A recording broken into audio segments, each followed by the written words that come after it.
നമസ്കാരം, ന്യൂസ് കേരള ടുഡേയിലേക്ക് സ്വാഗതം. അടുത്ത മാസം സംസ്ഥാനത്തെ ഗുണഭോക്താക്കൾക്ക് സാമൂഹ്യ ക്ഷേമ പെൻഷനുകളുടെ 2 ഗഡു ലഭിക്കും.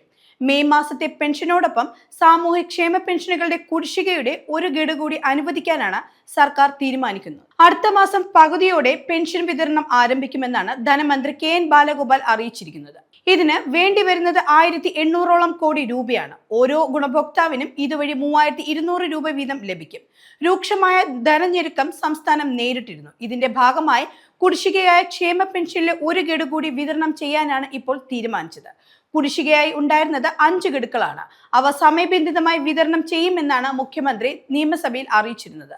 അതിലെ 2 ഗഡുക്കൾ കഴിഞ്ഞ സാമ്പത്തിക വർഷം തന്നെ വിതരണം ചെയ്തിരുന്നു. ഈ സാമ്പത്തിക വർഷം തന്നെ ബാക്കി 3 ഗഡുക്കളും വിതരണം ചെയ്യാനാണ് നിശ്ചയിച്ചിരിക്കുന്നത്. അതിലെ 1 ഗഡുവാണ് ഇപ്പോൾ അനുവദിച്ചിരിക്കുന്നത്. 62 ലക്ഷത്തോളം പേർക്കാണ് ക്ഷേമ പെൻഷൻ ലഭിക്കുക. ഏപ്രിലിലെ പെൻഷൻ വിഷുവിന് മുന്നോടിയായി തന്നെ നൽകിയിരുന്നു. കഴിഞ്ഞ വർഷം മാർച്ച് മുതൽ അതാത് മാസം തന്നെ പെൻഷൻ വിതരണവും ഉറപ്പാക്കിയിട്ടുണ്ട്.